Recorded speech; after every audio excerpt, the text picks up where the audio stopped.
Oke, assalamualaikum semuanya. Ketemu lagi sama gue Dr. Hadian Malik. Nah, udah lama nggak ketemu. Kali ini kita mau bahas apa enaknya? Mungkin eh, di kesempatan kali ini gue mau bahas putar tentang stroke.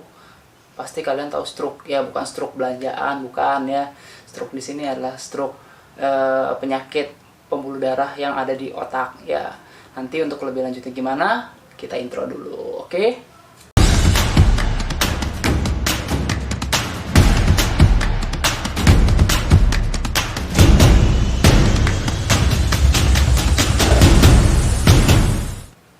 Oke, jadi kita langsung aja bahas tentang apa itu stroke. Nah, sekarang supaya gue lebih gampang ngejelasinnya, gue mau pakai PowerPoint aja gitu kan. Jadi supaya kalian juga lebih enak dengernya dan lebih gampang masuknya. Kalau seandainya kalian nyimak, lebih mudah dicerna juga. Oke, langsung aja kita ke pembahasan tentang stroke. Jadi, gue sebelum mau bahas ini, gue mau jelasin dulu kalau konten ini yang gue kasih sekarang ini itu sifatnya hanya memberikan gambaran penyakit aja. Ya misal kayak stroke, gue akan jelaskan apa itu stroke dan segala macam. Tapi gue nggak akan bahas lebih dalam tentang bagaimana proses terjadinya dari tingkat sel, itu tidak ya. Terus juga nggak obat-obatannya secara spesifik, dosisnya berapa dan bagaimana prosedurnya, enggak. Tapi di sini gue berharap semoga awam itu juga bisa tahu gitu dan bisa paham tentang stroke ini. Jadi ketika kalian nemuin orang di sekitar kalian atau keluarga kalian, ya semoga aja nggak ada sih keluarga kalian yang ngalamin ini, tapi ketika kalian menghadapi orang di sekitar kalian yang mengalami gejala stroke, kalian langsung tahu dan kalian harus langsung segera sadar kalau itu adalah gejala stroke dan bisa segera dibawa ke rumah sakit. Karena apa? Karena ketika orang itu mengalami gejala stroke, onsetnya itu sangat cepat gitu. Jadi kalau seandainya kita terlambat penanganannya, maka nanti kerusakannya akan lebih parah lagi, lebih berat lagi, kerusakan otak yang terjadi gitu.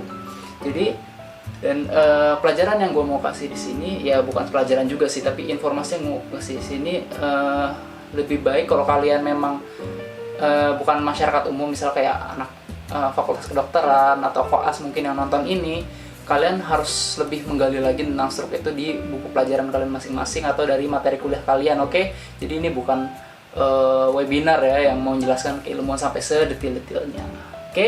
Jadi sebelum kita mulai, jangan lupa di subscribe dulu, oke bro? Subscribe, klik loncengnya, oke? Jangan sampai nanti kalian ketinggalan video-video gue berikutnya. Oke, jadi kita mulai dari pertama pembahasan apa itu stroke. Jadi di sini dari sebuah jurnal yang gue baca, stroke itu merupakan suatu defisit neurologis, ya kelainan neurologis yang disebabkan oleh masalah injury di bagian pembuluh darah otak gitu. Ya, jadi ada bisa berupa sumbatan atau bisa berupa pecahnya pembuluh darah. Nah, kalau yang sumbatan itu biasanya kita sebut dengan stroke infarct, ya. Terus kemudian kalau yang perdarahan itu dibilang stroke hemorragik, seperti itu. Nah, kalian pernah dengar nggak ada yang bilang ada pasien yang viral nih, dia dibilang diagnosanya CVD. Nah, CVD itu bukan COVID ya guys. Jadi CVD itu kalau merujuk pada istilah kedokteran, biasanya kan dokter suka nyingkat-nyingkat gitu kan penyakitnya. Nah, supaya apa? Supaya lebih ya cepat ditulisnya, lebih simpel juga. Tapi sebenarnya walaupun disingkat, kita semua tahu itu maksudnya apa. Misalkan kayak CVD itu bisa mengacu pada dua hal ya. Biasa sih kalau stroke ini bisa disebut CVD atau CVA. CVD itu misalnya adalah cerebrovascular disease atau cerebrovascular accident, ya itu disingkat CVA atau CVD, seperti itu. Atau juga bisa merujuk pada cardiovascular disease atau masalah penyakit jantung gitu. Kardio itu jantung, kalau cerebro itu kan otak. Jadi gitu. Nah, jadi kalian jangan sampai salah kaprah kalau CVD itu adalah COVID. Please banget. Jadi kalau misalnya kalian ada ngeliat keluarga dapat, gue juga nggak ngerti bagaimana dia bisa dapat rekam medis yang orang awam mungkin kalau bacanya juga bisa salah kaprah. Tapi di situ dia salah baca CVD sebagai COVID. Jadi orang sakitnya stroke dibilang COVID, terus kita disangkanya mengada-ngada. Padahal enggak ya. CVD itu adalah cerebrovascular disease, atau ya mungkin kalau kasusnya jantung cardiovascular disease seperti itu. Dan di sini stroke itu bisa mengancam siapapun, gak terkecuali yang usia muda. Ya tergantung kalian pola hidupnya bagaimana.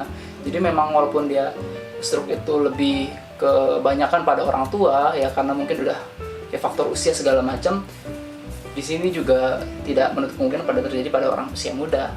Oke? Nah, tadi udah gue bilang kalau stroke itu ada 2 macam. Ya mungkin kalau secara pembelajaran ada yang mengklasifikasikan sebagai 3 macam, ada yang 2 macam. Tapi intinya yang gue ambil itu ada 2 macam. Ya, jadi masalah di otak ini berkaitan sama pembuluh darah ya guys. Nah, masalah pembuluh darah ini ada yang berupa sumbatan ya, atau yang gue bilang tadi ischemic stroke ya, bisa kalian lihat di sini. Nah, ischemic itu maksudnya apa? Ischemic itu berarti bagian yang ini pembuluh darah di otak ya. Pembuluh darah di otak ini kan alirannya searah ya. Nah, namanya pembuluh darah ini kan dia kayak selang. Dia menutrisi otak ya. Dia membawa aliran darah ini membawa nutrisi kayak oksigen, terus sari-sari makanan, mineral dan sebagainya dibawa di pembuluh darah ini. Nah, ini arahnya itu mengalir seperti selang satu arah. Nah, tapi ketika selang itu di dalamnya ada sumbatan, bisa karena kolesterol ya, atau mungkin endapan dari trombosit ya, itu bisa membuat dindingnya itu jadi menyempit seperti ini. Nah, ketika dia sudah menebal seperti ini, aliran darah lama-lama volumenya akan berkurang, dan ini kalau sudah sampai seperti ini, dia akan sama sekali berhenti aliran di sini. Jadi di sini jaringannya tidak menerima nutrisi lagi, sehingga otak di sekitarnya yang harusnya menerima makanan dari pembuluh darah ini, dia akan mati ya, atau istilahnya ya ini mengalami kematian sel atau infark ya, atau nekrosis ya kalau dalam bahasa kedokteran gitu. Tapi ini pemahamannya. Jadi kalau sel-sel otak mati, otomatis ya itu tadi, fungsi otak nanti akan menurun. Fungsi otak itu ya bisa berupa fungsi motorik ya, atau sensorik seperti itu. Tergantung bagian mana otak yang bermasalah. Nah, penyebab kedua itu adalah hemorrhagic stroke atau stroke perdarahan. Ya, jadi di sini pembuluh darahnya itu pecah. Jadi kayak berkata balon kalau seandainya diisi air terus menerus, kalau dia udah sampai besar dia akan pecah, dan pecahannya itu darahnya itu akan numpuk di sekitar jaringan otak, sehingga menekan sekitar jaringan di kepala ya, termasuk otak. Nah, karena tempurung kepala itu kan nggak bisa bertambah besar kayak balon, nggak bisa melar gitu kan. Dan sedangkan volume di dalam tempurung kepalanya itu semakin bertambah besar, sehingga nanti akan menjadikan tekanan di dalam kepala itu menjadi meningkat. Nah, itu yang menyebabkan gangguan penurunan kesadaran dan sebagainya. Dan kalau ditanya lebih bahaya mana antara kedua ini, kalau sepengalaman saya ya lebih bahaya yang stroke perdarahan ini. Walaupun dua-duanya sama-sama bahaya ya, tapi lebih bahaya yang stroke perdarahan. Karena apa? Karena bisa terjadi penurunan kesadaran secara cepat atau bahkan sampai kematian seperti itu jika tidak ditangani secara cepat seperti itu. Dan lanjut kita bahas berikutnya. Nah, ini ada beberapa faktor psikostroke. Jadi kalau kalian atau di keluarga kalian ada yang memiliki faktor risiko ini, sebaiknya kalian harus perbaiki pola hidup kalian ya, entah itu dari mulai makanan atau olahraga dan sebagainya, nanti gue kasih tahu. Dan juga harus konsultasi ke dokter. Kenapa? Karena memang kalau tidak ditangani secara dini, penyakit ini akan istilahnya bertambah berat tanpa kita sadari, seperti itu. Nah, pertama adalah hipertensi. Hipertensi ini udah jadi masalah yang umum banget deh di di masyarakat. Jadi hipertensi itu penyebab utamanya sebetulnya karena memang pola hidup yang nggak benar ya, dua makanannya yang nggak benar gitu. Hipertensi ini kan definisinya itu adalah peningkatan tekanan darah ya di atas 120/80 mm raksa. Jadi kalau kalian NC di rumah sakit itu kan ada maksud dan tujuannya ya. Kalau seandainya di atas 120/80 itu udah bisa kita dikategorikan mengarah ke hipertensi ya, walaupun nggak cuma sekali 2 kali periksa gitu, tapi Kalau seandainya kalian terus-terusan tinggi segala macam, itu bisa dikatakan kalian mengalami hipertensi. Ya walaupun hipertensi juga kalau pada kasus-kasus tertentu, misalkan kalian habis olahraga, habis mungkin stres, marah dan sebagainya, itu bisa meningkat seperti itu. Nah, tapi kalau seandainya kalian dalam jangka panjang tensinya terus-terusan tinggi, ketika kalian periksa itu perlu diwaspadai. Nah, kemudian dislipidemi atau ketidakseimbangan kadar kolesterol di dalam tubuh. Ya bisa meningkat, bisa rendah, yaitu tergantung dari keadaannya. Nah, di sini ada poin-poin yang kita periksa, yaitu misalkan kolesterol total, LDL, HDL sama kolesterol total. Yang istilahnya di sini biasanya disebutnya trigliserida gitu. Dan di sini kalau kolesterol total itu batas atasnya adalah 200 mg per dl. Dan kalau LDL atau yang biasa kita awam bilang lemak jahat itu adalah di atas harus di bawah 160 mg per dl. Sedangkan untuk lemak baiknya atau yang biasa disebut HDL itu harus paling enggak itu di atas 40 mg per dl untuk laki-laki dan 50 mg per dl untuk perempuan, seperti itu. Jadi ketika kalian periksa ke rumah sakit, kita periksa lab, cek kolesterol. Ya, kolesterol itu ada beberapa kategori ini, ada yang LDL, HDL, trigliserida, dan kolesterol total.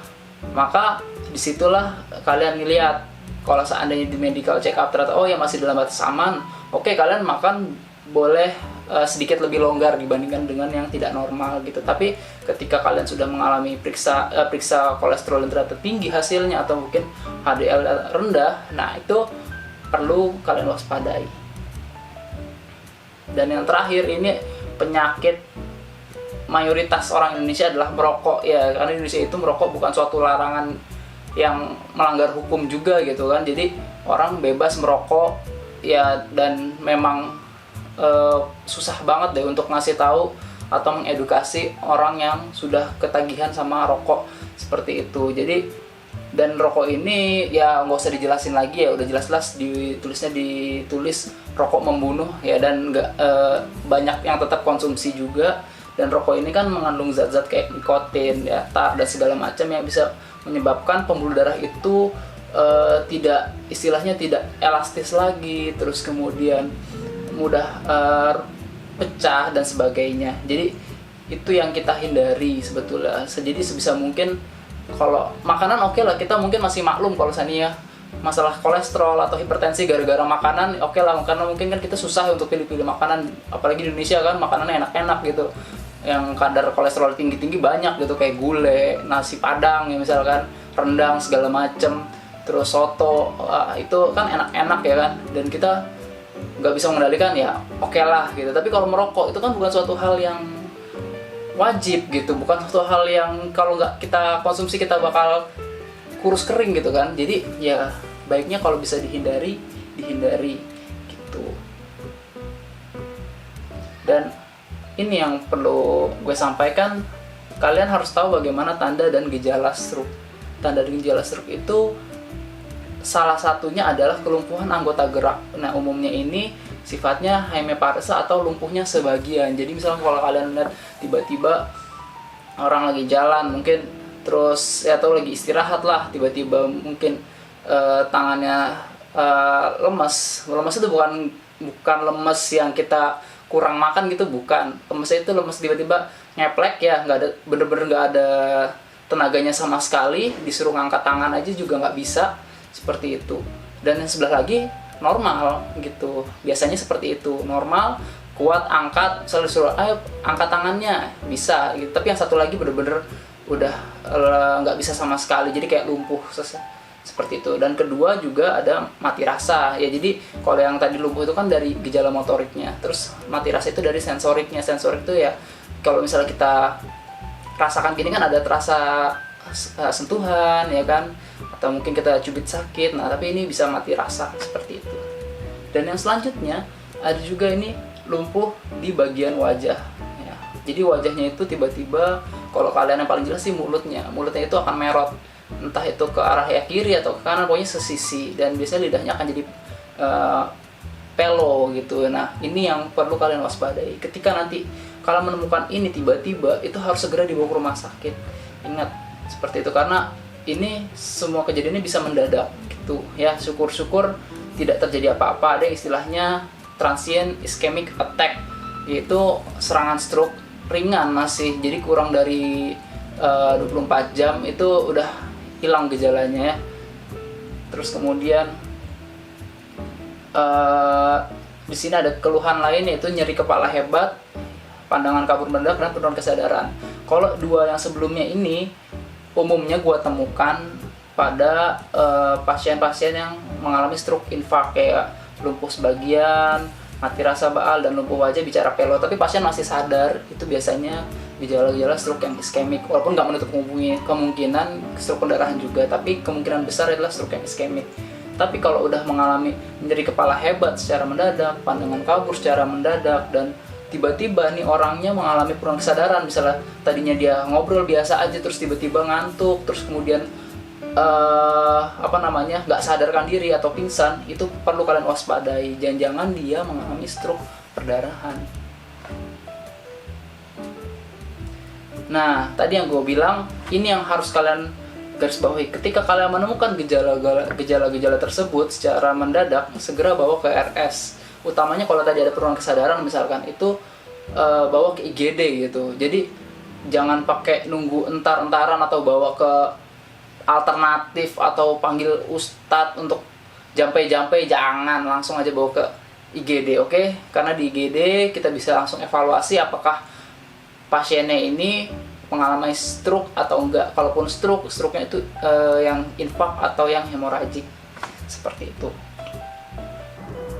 Sekarang gue mau ngasih tahu tips bagaimana kita mencegah stroke supaya ya di masa yang akan datang kita insya Allah tidak akan pernah terkena penyakit stroke gitu. Jadi kalau kalian berpikir, alah ntar aja lah, namanya masih muda ya kan, nikmatin aja dulu. Kalian jangan salah, justru terjadinya stroke itu dimulai prosesnya itu dari kita mulai muda gitu. Jadi kayak penimbunan lemak tadi atau mungkin darah tinggi tadi, itu prosesnya jangka panjang. Jadi selagi kalian masih muda, sebaiknya kalian udah mulai mencegah ya gejala faktor risiko yang bisa menyebabkan stroke tadi.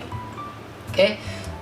Tips yang pertama adalah batasi asupan garam ya, seperti makanan asin dan juga makanan-makanan yang berlemak lebih ya, berlemak lebih. Kalau misalnya makan berlemak biasa ya dibatasi, it's okay lah. Tapi kalau misalnya banyak lemaknya kayak misalkan kuning telur ya itu, terus kemudian otak, jeroan, gulai, babat dan segala macam, itu kan kandungan lemaknya tinggi. Jadi itu dibatasi. Karena apa? Kolesterol memang dibutuhkan oleh tubuh kita, tapi kalau jumlahnya berlebihan itu nanti akan menjadi akan menimbun di dalam pembuluh darah kita gitu. Dan kedua adalah yang tadi, makanan-makanan asin kayak keripik kentang misalkan, atau keripik singkong, terus mungkin ikan asin, makan makanan kaleng yang ya itu kan ada pengawetnya natrium, itu kan garam ya, itu sebaiknya dibatasi. Iya, bukan nggak boleh makan sama sekali, tapi dibatasi jumlahnya gitu. Karena apa?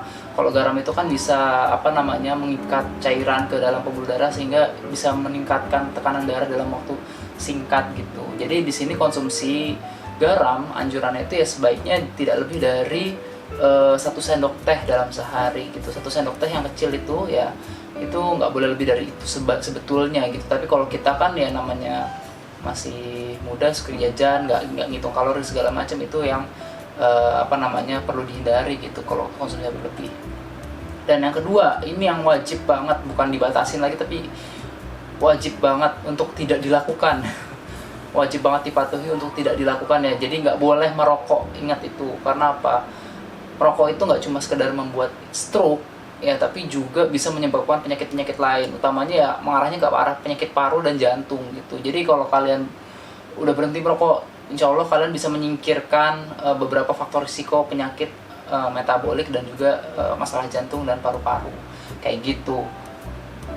Terus kemudian olahraga teratur itu penting juga.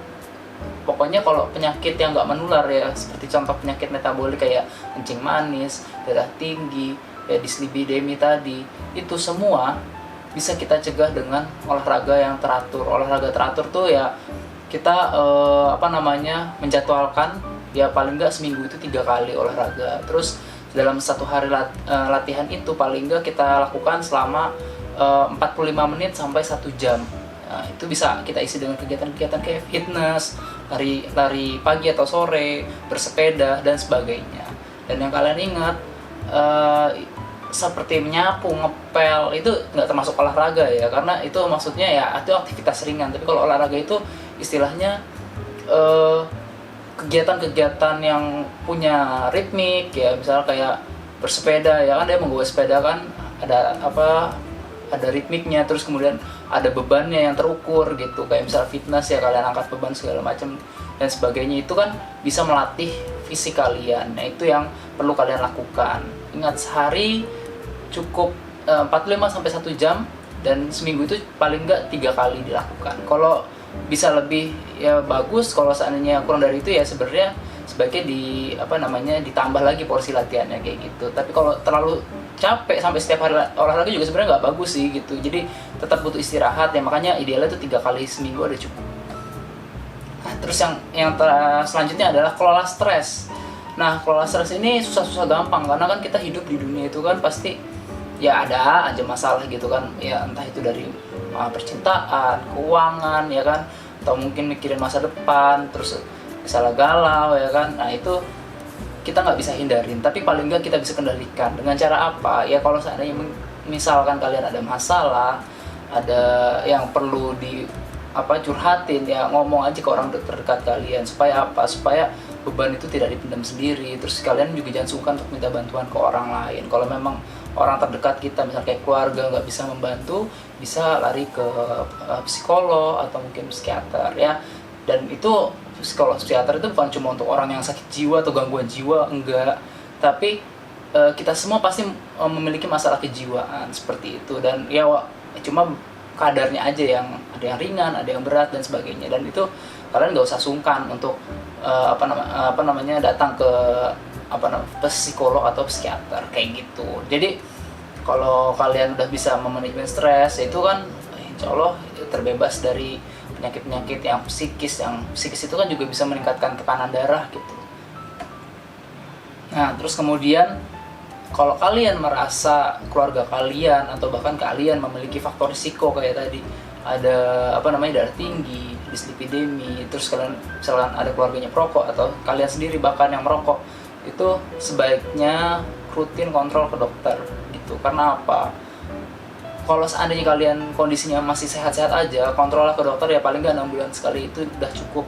Untuk apa? Mengetahui apakah kalian dalam jangka waktu tersebut ada penurunan kondisi atau enggak, ya istilahnya medical check up rutin gitu. Nah kalau seandainya ternyata ada kelainan dari hasil screening kalian misalkan, itu kan bisa segera diatasi gitu. Jadi kalau seandainya ada kejadian gitu bisa dipersering, misalkan 3 bulan sekali atau sebulan sekali. Tapi kalau seandainya ternyata kalian punya penyakitnya yang istilahnya kalian harus minum obat setiap hari sebagainya, itu paling nggak seminggu sekali atau sebulan sekali gitu rutin kontrol ke dokter. Dan itu harus dilakukan supaya penyakit kalian itu bisa dikendalikan. Nah sekarang pertanyaannya, pilihan terapinya apa nih? Kan ada satu jenis penyakit yang sama tapi mekanisme proses terjadinya itu berbeda gitu. Nah karena seperti itu, jadi kita menentukan terapinya tergantung diagnosanya gitu. Jadi dari diagnosanya ini, apakah tadi kan ada 2 ya. Pertama yang stroke hemorragik, yang pembuluh darahnya itu bocor atau pecah. Terus kemudian ada yang stroke iskemik. Stroke iskemik itu tadi kan karena sumbatan. Nah kalau kita bodoh-bodohannya aja, kalau yang namanya bocor pasti kita tambal kan. Kita usahakan supaya yang bocor itu bisa tertambal. Makanya nanti obatnya berkaitan dengan untuk menghentikan perdarahan tersebut.